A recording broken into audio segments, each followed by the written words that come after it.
بسم اللہ الرحمن الرحیم۔ ان پانچوں کو فی الحال دوا اور دوسری کھانے کی چیزیں استعمال نہ کرنے دیں، حتیٰ کہ ایک گھونٹ پانی پینے کی بھی اجازت نہ دیں۔ ہسپتال کے سامنے گاڑیاں آ گئی تھیں۔ ان پانچوں کو 5 الگ الگ گاڑیوں میں بٹھایا جا رہا تھا۔ 2 گاڑیوں کے ڈرائیوروں نے سپر ماسٹر سے کہا، سر تھوڑی دیر پہلے ہم نے پرائی سوچ کی لہروں کو محسوس کیا تھا اور فوراً سانس روک لی تھی۔ سپر ماسٹر اور فوجی افسران نے 5 گاڑیوں کے پاس جا کر دیوی کے ایک ٹیلی پیتھی جاننے والے کے سامنے کہا، اگر MIM یا کسی مخالف پارٹی کا خیال خوانی کرنے والا موجود ہے تو وہ ہمارے کسی فوجی ماتحت کو اعلی کار بنا کر ہم سے گفتگو کرے۔ ہم دشمنی نہیں دوستی چاہتے ہیں، پلیز کوئی سمجھوتا کریں۔ پارس نے دیوی کے ایک ٹیلی پیتھی جاننے والے کی زبان سے کہا، میں آپ لوگوں کے لیے بالکل اجنبی نہیں ہوں، پہلے بھی آتا رہا ہوں۔ ہمارے مرحوم سربراہ برادر کبیر نے کہا تھا کہ جب تک کشمیر سے بھارتی فوجیں واپس نہیں جائیں گی اور کشمیریوں کو ان کے جائز حقوق نہیں دیے جائیں گے، تب تک دیوی اپنا کوئی نیا ٹیلی پیتھی جاننے والا پیدا نہ کرے، ورنہ وہ یہاں سے زندہ سلامت نہیں جائیں گے۔ دیوی نے پوچھا، کیا تم یہاں اکیلے ہو؟ جب تک تم سے رشتہ نہیں ہوگا اکیلا ہی رہوں گا۔ وہ ناگواری سے بولی، مجھ سے گستاخی نہ کرو ورنہ تنہا ہی دنیا سے چلے جاؤ گے۔ تمہارے سامنے میرا وجود ہوگا تب دنیا سے رخصت کرو گی، اور رخصتی اس وقت ہوتی ہے جب شادی ہو جاتی ہے۔ ابھی تو ہمیں ایک دوسرے کے گھر کا پتہ بھی معلوم نہیں ہے۔ کیا تم سنجیدگی سے نہیں بولو گے؟ پہلے تو تم نے یہ کہہ کر سنجیدگی ختم کر دی کہ میں یہاں اکیلا ہوں یا نہیں۔ ایک عورت یہ سوال کرے تو دل میں گدگدی ہوتی ہے اور سنجیدگی بھاگ جاتی ہے۔ کیا تم ہمیں باتوں میں لگا کر میرے دوسرے آدمیوں کو بھی مارنا چاہتے ہو؟ پارس نے پوچھا، تمہارے دوسرے آدمی یعنی کتنے آدمی رکھتی ہو؟ میں نے تو یہی دیکھا ہے کہ ایک شریف عورت کا ایک ہی آدمی ہوتا ہے۔ وہ جھنجھلا کر سپر ماسٹر سے بولی، اس نامعقول سے تم ہی بات کرو۔ یعنی اتنے بڑے ملک کا سپر ماسٹر اتنا نامعقول ہے کہ وہ صرف نامعقول افراد سے گفتگو کرتا ہے۔ نامعقول بد چلن عورت، شادی سے پہلے 6 ٹیلی پیتھی جاننے والے پیدا کیے، ان کی چتائیں ٹھنڈی بھی نہیں ہوئی تھیں کہ مزید 7 پیدا کر کے اپنی بے حیائی کا ثبوت دے دیا۔ وہ اپنے اعلی کار کے ذریعے چیخ کر بولی، بکواس مت کرو، مرد کے بچے ہو تو سامنے آؤ، میں تمہیں خاک میں ملا دوں گی۔ علی نے ایک فوجی اعلی کار کے ذریعے کہا، دیوی جی شانت ہو جاؤ، میں MIM کا نیا سربراہ بول رہا ہوں۔ ابھی جو باتیں کر رہا ہے وہ یقیناً ہمارا خیال خوانی کرنے والا ہے، لیکن یہ برادر کبیر سے اتنی محبت اور عقیدت رکھتا ہے کہ مرحوم کے فیصلے کے مطابق تمہارے کسی ٹیلی پیتھی جاننے والے کو زندہ نہیں چھوڑنا چاہتا، جبکہ میں نئے سربراہ کی حیثیت سے اپنی تنظیم کی پالیسیاں بدل رہا ہوں۔ میں نے اس جنونی مجاہد کو سمجھایا ہے کہ ہم دیوی سے دوستی کر کے کشمیر کا مسئلہ حل کریں گے۔ دیوی نے خوش ہو کر کہا، میں نئے سربراہ کو خوش آمدید کہتی ہوں۔ آپ امن و امان کا راستہ اختیار کرنا چاہتے ہیں، میں اس راستے پر آپ کے ساتھ قدم سے قدم ملا کر چلوں گی۔ پارس نے کہا، ہمارے سربراہ برادر منیر کی گھر والی ان کے سر پر سوار رہتی ہے، وہ تمہیں قدم سے قدم ملا کر چلنے نہیں دے گی۔ علی نے کہا، میں دیوی جی کے سامنے تمہیں سمجھاتا ہوں، فضول باتوں سے پرہیز کرو، میں تمہارے طریقہ کار کو اچھی طرح سمجھتا ہوں۔ یہاں تم نے دیوی جی کے 2 آدمیوں کو مار کر انہیں یہ فیصلہ کرنے پر مجبور کر دیا ہے کہ یہ اپنے باقی آدمیوں کو یہاں سے لے جائیں۔ ہیڈ کوارٹر سے دور واشنگٹن شہر میں تم ان 5 کو اس طرح ہلاک کرو گے کہ شہر میں دہشت پھیل جائے گی۔ پریس والے الزام دیں گے کہ اتنے بڑے آرمی ہیڈ کوارٹر کی گاڑیوں میں آنے والے اس لیے شہر میں مارے گئے کہ امریکی فوج اپنے ہیڈ کوارٹر میں ان کی حفاظت نہیں کر سکتی تھی۔ فوج کے اعلیٰ افسر نے کہا، واقعی ہم نے اس پہلو پر غور نہیں کیا تھا کہ یہ 5 شہر میں مارے جائیں گے تو فوج کی بدنامی ہوگی۔ سپر ماسٹر نے کہا، مسٹر برادر منیر، یہ جو ٹیلی پیتھی جاننے والا آپ کا مجاہد ہے، اس کا نام کیا ہے؟ آپ سربراہ ہیں، اسے آپ کے احکامات کی تعمیل کرنا چاہیے، پلیز اسے سمجھائیں۔ علی نے کہا، ہمارے مجاہدین ٹیلی پیتھی جاننے والوں کے نام نہیں نمبر ہوتے ہیں، یہ جو ابھی موجود ہے اسے 04 کہتے ہیں۔ یہ تمام معاملات میں میرے احکامات کی تعمیل کرتا ہے، لیکن کشمیر کے معاملے میں مجھ سے باغی ہو جاتا ہے اور میں اور میرے دوسرے مجاہدین اسے گرفتار نہیں کر سکتے، یہ ہمارے ہاتھ نہیں آتا ہے۔ برادر کبیر کے پاس سایہ بنانے والی جتنی گولیاں اور فارمولے تھے وہ سب 04 کے پاس ہیں۔ کیا؟ دیوی نے ایسی مایوسی سے کہا جیسے ایک بڑی بازی ہار گئی ہو۔ کیا واقعی اتنا زبردست ہتھیار 04 کے پاس ہے؟ علی نے کہا، اسی ہتھیار سے وہ آپ کے 2 آدمیوں کو ہلاک کر چکا ہے۔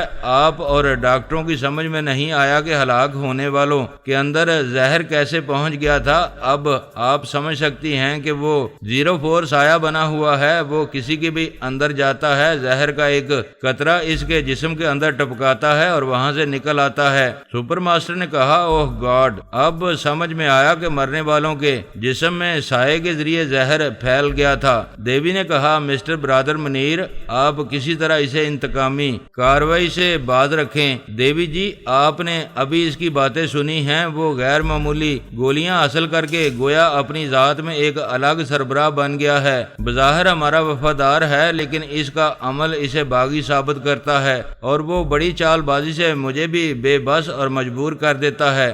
آپ جیسے سربراہ کو کیسے مجبور کر دیتا ہے؟ بات یہ ہے کہ میری گھر والی ذرا بد مزاج ہے، اس کم وقت 04 نے اسے ایک ننھی سی گولی کھلا کر اسے سایہ بنا کر تمہارے ایک رنگروٹ کے اندر بھیج دیا تھا۔ جب وہ رنگروٹ ٹرانسفارمر مشین سے گزرا تو اس کے اندر رہنے والی میری بیوی بھی مشین سے گزری اور اس طرح اس نے ٹیلی پیتھی سیکھ لی۔ سپر ماسٹر اور تمام فوجی افسران ایک دوسرے کو تشویش بھری نظروں سے دیکھنے لگے۔ یہ تشویش دیوی کو بھی تھی کہ جب تک 04 کے پاس وہ گولیاں رہیں گی وہ کسی کو بھی سایہ بنا کر ٹرانسفارمر مشین سے گزارتا رہے گا، اور بھارت کے جو افراد ٹیلی پیتھی کا علم حاصل کریں گے ان کے اندر پہنچ کر زہر سے انہیں ہلاک کرتا رہے گا۔ وہ شکست خوردہ لہجے میں بولی، یہ 04 بہت خطرناک ہو گیا ہے، جب تک وہ ان گولیوں سے محروم نہیں ہوگا تب تک ہماری لا علمی میں ہماری مشین سے اپنے وفادار ٹیلی پیتھی جاننے والے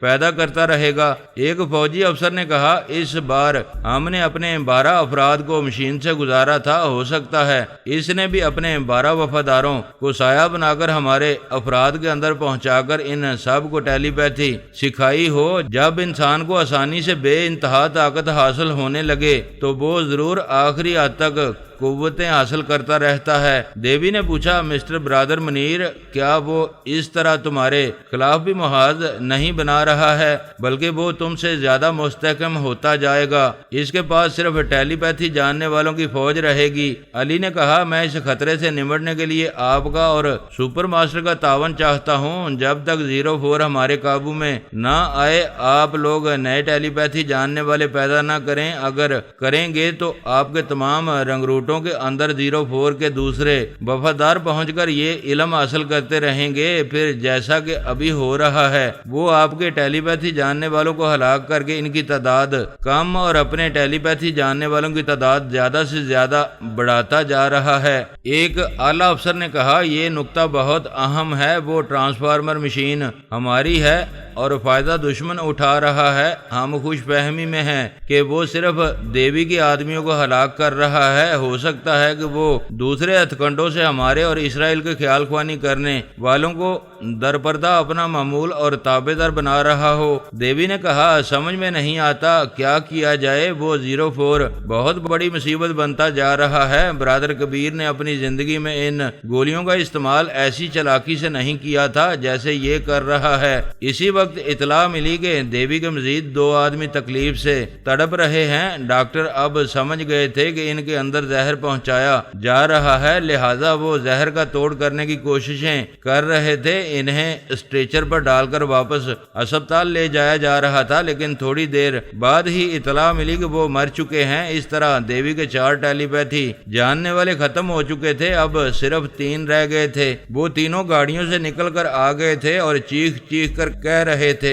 دیوی جی آپ کو بھگوان کا واسطہ دیتے ہیں ہم سے ٹیلی پیتھی کا علم چھین لیں، ہم مرنا نہیں چاہتے، ہم مرنا نہیں چاہتے۔ ایک نے کہا اگر آپ ہم سے علم واپس نہیں لیں گے تو ہم غدار بن جائیں گے، اس کے غلام بن جائیں گے جو ہمارے ساتھیوں کو ہلاک کر چکا ہے۔ دوسرے نے کہا دنیا والے طاقت کے سامنے جھکتے ہیں، دیوی جی آپ ثابت کریں کہ آپ انجانے دشمن سے زیادہ طاقتور ہیں، اگر نہیں ہیں تو پھر ہم آپ کو دیوی ماننے سے انکار کرتے ہیں۔ آپ کو غصہ آئے گا تو ہمیں مار ڈالیں گی، لیکن کیا فرق پڑے گا، ویسے بھی ہم موت کا تماشا دیکھ رہے ہیں۔ تیسرے نے کہا ہو سکتا ہے آپ ہمیں مارنا چاہیں اور وہ ہلاک کرنے والا ہمیں بچا لے اور ہمیں نئی زندگی دے کر اپنا تابعدار بنا لے۔ ہم دیوی کے علاوہ اس انجانے طاقتور سے کہتے ہیں فار گاڈ سیک ہماری موت کا نہیں زندگی کا فیصلہ کرے۔ ہیڈ کوارٹر کے اس حصے میں دور تک فوجی جوان اور افسران کی بھیڑ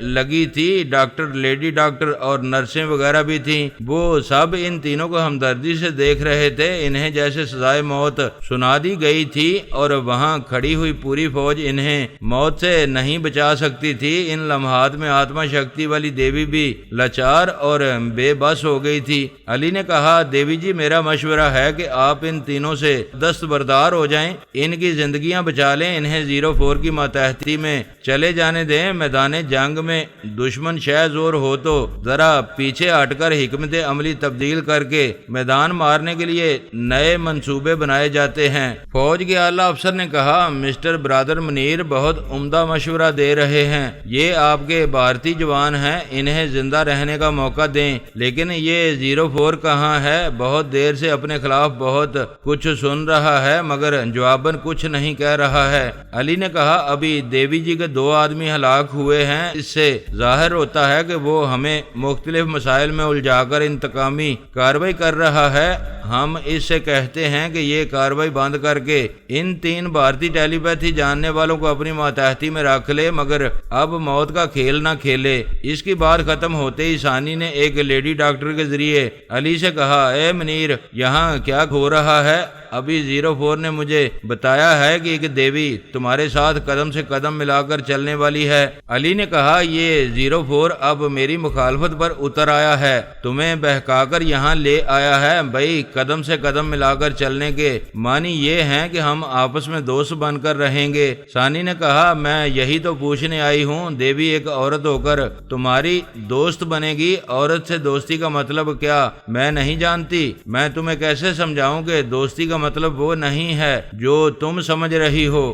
میں خوب سمجھتی ہوں، پہلے تم نے زبیدہ سے شادی کی، 2 سال بعد حمیدہ سے نکاح پڑھایا، پھر 6 ماہ بعد ہی مجھے پھانس لیا، تیسری بیوی بنا لیا۔ ہمارے ہاں 4 شادیوں کی اجازت ہے، 4تھی شادی دیوی سے کرنا چاہتے ہو، تم غلط سمجھ رہی ہو، میں تم سے سچی محبت کرتا ہوں، 4تھی شادی نہیں کروں گا۔ اگر تم سچے ہو تو مجھے اپنے دماغ میں آنے دو، میں تمہارے چور خیالات پڑھ کر حقیقت معلوم کر لوں گی۔ تم نامناسب باتیں کر رہی ہو، میں کسی کو چور خیالات پڑھنے کی اجازت نہیں دے سکتا، کیونکہ میرے اندر MIM تنظیم کے بہت سے اہم راز پوشیدہ ہیں۔ میاں اور بیوی کے درمیان کوئی راز نہیں ہوتا ہے، جو اپنی بیوی سے اپنے چور خیالات چھپاتا ہے اس کے دل میں چور ہوتا ہے۔ یہ تم 04 کے بہانے سے کہہ رہی ہو، تمہاری سمجھ میں یہ کیوں نہیں آتا کہ وہ مجھ پر ہر طرف سے دباؤ ڈال کر MIM کا سربراہ بننا چاہتا ہے؟ یہی دیکھ لو کہ یہاں بڑے اہم اور تشویشناک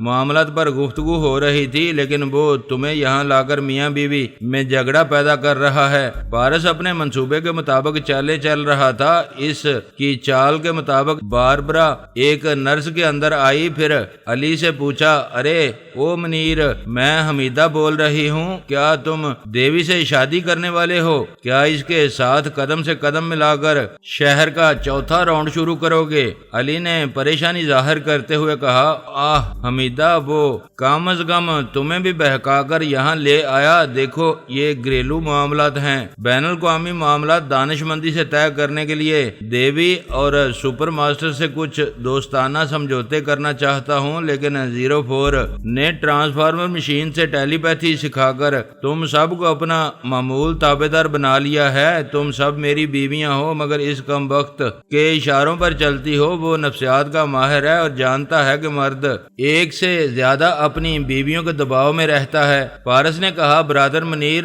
تم لاکھ میرے خلاف زہر اگلتے رہو، میں ابھی زبیدہ کو بھی یہاں لاؤں گا، یہ تینوں بیویاں تمہیں دیوی سے دوستی نہیں کرنے دیں گی۔ میرے دوسرے ٹیلی پیتھی جاننے والے ماتحت بھی ایک لمبا کھیل شروع کر چکے ہیں، میں دیوی اور سپر ماسٹر کے سامنے ثابت کرنے آیا ہوں کہ میرے مقابلے میں تمہاری پوزیشن کمزور ہے، تم زیادہ دن تک سربراہ بن کر نہیں رہ سکو گے۔ علی نے اپنے اعلی کار کے ذریعے کہا لگا کر کہا سربراہ بننے کے لیے عقل کی ضرورت ہے جو تمہارے پاس نہیں ہے، تم صرف غیر معمولی گولیوں کے بل پر خود کو شہ زور سمجھ رہے ہو۔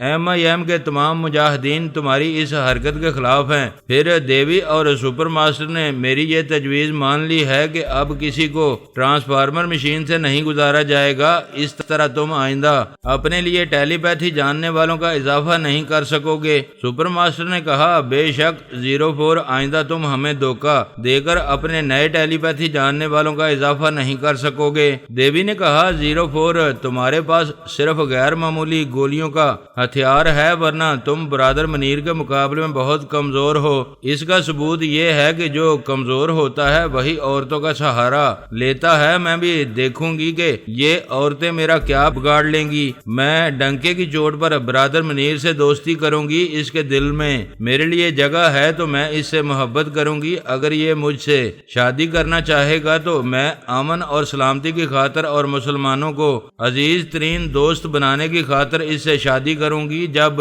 یہودیوں اور مسلمانوں کو آپس میں دوست بنانے کی خاطر جمائمہ حائقہ بن کر عمران خان سے شادی کر سکتی ہے تو کیا میں برادر منیر سے شادی نہیں کر سکتی؟ کون ہے مجھے روکنے والا؟ ایسے وقت لکی 7 کی آواز سنائی دی۔ سب نے آواز کی سمت دیکھا، ایک لڑکی کا سایہ نظر آ رہا تھا۔ علی ثانی اور پارس نے بھی حیرانی سے دیکھا، وہ اس عجوبہ کو آدھی رات سے تلاش کر رہے تھے مگر وہ بھارتی جوانوں کے اندر زہر تھوک کر کہیں چلی جاتی تھی۔ یہ ظاہر کیا جا چکا تھا کہ سایہ بنانے والی گولیاں 04 کے پاس ہیں، اس لیے لکی 7 سایہ بن کر آ گئی تھی۔ وہ کہہ رہی تھی میرے سامنے یہ دیوی کیا بیچتی ہے؟ موجودہ عالمی سیاست کا تقاضا ہے کہ یہودی قوم اسلامی ملکوں میں سرنگ بنا کر گھستی چلی جائے۔ میں یہودی ہوں، لہٰذا میں برادر منیر سے شادی کر کے بڑے بڑے اسلامی ممالک کو ایک انگوٹھی بنا کر اس میں اسرائیل کا نگینہ جڑواؤں گی۔ دنیا کے نقشے میں اسرائیل نگینے کی طرح ننھا سا ہے، لیکن یہ اسلامی ممالک کی انگوٹھی میں خوب جگمگائے گا۔ دیوی نے کہا تم سایہ ہو، اس کا مطلب ہے 04 سے تمہاری جان پہچان ہے۔ تمہارا نام کیا ہے؟ اگر یہودی ہو تو 04 سے کیا تعلق ہے؟ نام ابھی نہیں بتا سکتی، جب اسلام قبول کر کے نیا نام رکھوں گی اور برادر منیر سے شادی کروں گی تو ساری دنیا کے اخبارات میں میرا نام پڑھ لینا۔ مجھے شبہ تھا کہ شاید برادر منیر مجھ سے شادی نہ کرے۔ 04 نے بھی کہا کہ وہ دیوی سے شادی کرے گا۔ برادر منیر کو مجبور کرنے کا ایک ہی طریقہ ہے کہ میں سایہ بن جاؤں اور اس کے اندر گھس کر رہوں۔ دیوی دلہن بن کر آئے گی تو اس کے اندر گھس کر پریشان کروں گی، اس طرح دیوی میدان چھوڑ کر بھاگ جائے گی۔ علی نے انجان بن کر لکی 7 سے پوچھا تم کون ہو؟ کیوں مجھ پر عاشق ہو گئی ہو؟ میں کہہ چکی ہوں عالمی سیاست اور خصوصاً امریکہ اسرائیل کے مفادات کا تقاضا ہے کہ جتنی مالدار یہودی حسینائیں ہیں وہ مسلمان سربراہوں سے شادیاں کریں، اور تم ایم آئی ایم کے سربراہ ہو۔ علی نے کہا میں اب تک چوتھی شادی کی بات زبان پر نہیں لا رہا تھا، لیکن اب دیوی کی طرح کھل کر کہتا ہوں کہ بھارت اور امریکہ سے گہرے تعلقات رکھنے کے لیے دیوی سے ضرور شادی کروں گا۔ لکی 7 نے کہا مجھ سے بھی شادی کر لو گے تو یہ بین الاقوامی شادی ہو جائے گی۔ علی نے کہا دیوی میری چوتھی بیوی ہوگی، اس کے بعد 5ویں شادی کی اجازت نہیں ہے۔ پارس نے کہا گنجائش نکالی جا سکتی ہے، پہلی بیوی زبیدہ سیکنڈ ہینڈ ہو چکی ہے، اسے طلاق دے کر اس یہودی لڑکی سے شادی کر لو۔ ثانی نے پوچھا یہاں کیا ہو رہا ہے؟ یہ امریکہ کا آرمی ہیڈ کوارٹر ہے یا شادی دفتر؟ علی نے کہا جب 2 ملکوں، 2 قوموں اور 2 مذاہب کے درمیان صلح اور دوستی کی کوئی صورت نظر آتی تو پھر ایک دوسرے کی عورتوں سے شادیاں کر کے آپس کی رنجشیں دور کر لی جاتی ہیں۔ سپر ماسٹر نے کہا بنیادی بات یہی ہے کہ آپس کی رنجشیں دور کی جائیں، خواہ وہ کسی طرح بھی دور کی جا سکیں۔ ایک اعلیٰ افسر نے کہا یہی دیکھ لیں کہ پہلے اس ہیڈ کوارٹر میں انتقامی کارروائی ہو رہی تھی، دیوی جی کے 4 ٹیلی پیتھی جاننے والے ہلاک ہو گئے تھے، لیکن جب سے دیوی جی اور برادر منیر کے دل مل رہے ہیں تب سے موت کا اندیشہ نہیں رہا ہے۔ دیوی جی کے تینوں ٹیلی پیتھی جاننے والے ابھی تک محفوظ ہیں۔ ہماری دنیا میں عورت بہت بڑی طاقت ہے، وہ شادی کے ذریعے فولاد کی طرح مضبوط دشمنیوں کو بھی پگھلا دیتی ہے۔ لکی 7 کے سائے نے کہا یہ میرا احسان مانو کہ میں نے ابھی تک ان تینوں کو زندہ رکھا ہے، ابھی چاہوں تو ان کے اندر سما کر اس کی بات پوری ہونے سے پہلے وہ تینوں چیخیں مار کر دوڑتے ہوئے سائے کے پاس آئے اور اس کے قدموں میں بیٹھ گئے۔ ایک نے کہا ہمیں معاف کر دو، تمہارا پاؤں چھونے سے صرف سایہ لگ رہا ہے، ہم کس طرح تمہارے پاؤں پکڑ کر اپنی زندگی کی بھیک مانگیں؟ وہ بولی مجھ سے نہ مانگو، میرا رہنما یہ 04 ہے، میں اسی کے احکامات پر عمل کرتی ہوں، لیکن 04 کے بھی پاؤں تمہیں نظر نہیں آئیں گے، وہ تو خیال خوانی کے ذریعے بول رہا ہے۔ پارس نے کہا میں ان تینوں کو اس شرط پر معاف کر سکتا ہوں کہ برادر منیر تمہاری عزت کرے اور عزت سے گھر والی بنائے۔ مجھے دیوی سے نفرت ہے، برادر منیر اس سے شادی کرے یا نہ کرے مجھے کوئی دلچسپی نہیں ہے۔ آدھی رات سے یہ دہشت پھیلی ہوئی تھی کہ دیوی کے آدمی مارے جا رہے ہیں، اب یہ دہشت ختم ہو سکتی تھی، 3 آدمیوں کی جان بخشی جا سکتی تھی۔ علی نے کہا میں دیوی کے ٹیلی پیتھی جاننے والوں کو مرنے نہیں دوں گا، فی الحال مجبور ہو کر اس یہودی لڑکی سے شادی کروں گا، لیکن میں دل سے مجبور ہوں، دیوی کو بھی چھوڑنا نہیں چاہتا، عالمی سیاست میں ایک مضبوط رشتہ چاہتا ہوں، آپ حضرات مشورہ دیں مجھے کیا کرنا چاہیے۔ سپر ماسٹر نے کہا آپ 4 سے زیادہ شادیاں نہیں کر سکتے اور یہاں 5ویں ایک یہودن آ گئی ہے، ایسے میں ایک راستہ ہے، اپنی پہلی اور پرانی بیوی کو طلاق دے دو۔ ایک اعلیٰ افسر نے کہا کچھ پانے کے لیے کچھ کھونا پڑتا ہے، میرا بھی یہی مشورہ ہے، پہلی کو طلاق دے کر 4 بیویوں کا کوٹا پورا کر لیں، اس طرح ہمارے درمیان صرف دوستی نہیں رشتہ داری بھی ہو جائے گی۔ دیوی نے کہا ایک بات یہ سمجھ میں آتی ہے کہ 04 اپنی دانست میں گہری چال چل رہا ہے، مجھ سے اور ایک یہودی لڑکی سے برادر منیر کی شادیاں کرانے کے بعد مسلمانوں کے دلوں میں برادر منیر کے خلاف نفرت پیدا کرنا چاہتا ہے، لیکن میرے پاس بھی ذہانت ہے، میں 04 کو شرمناک شکست دوں گی۔ لکی 7 نے کہا اے خبردار، 04 میرا رہنما ہے، اس کے خلاف کوئی چال چلو گی تو تمہارے اندر گھس کر ایسی پھونک ماروں گی کہ تم غبارے کی طرح پھول کر پھٹ جاؤ گی۔ پارس نے کہا اے یہودی حسینہ، میں رہنما کی حیثیت سے کہتا ہوں کہ شادی کے بعد برادر منیر اور دیوی سے دشمنی نہ کرنا، دشمنی کے لیے میں تنہا کافی ہوں، فی الحال انتقامی کارروائی ملتوی ہو چکی ہے، اس لیے میں جا رہا ہوں۔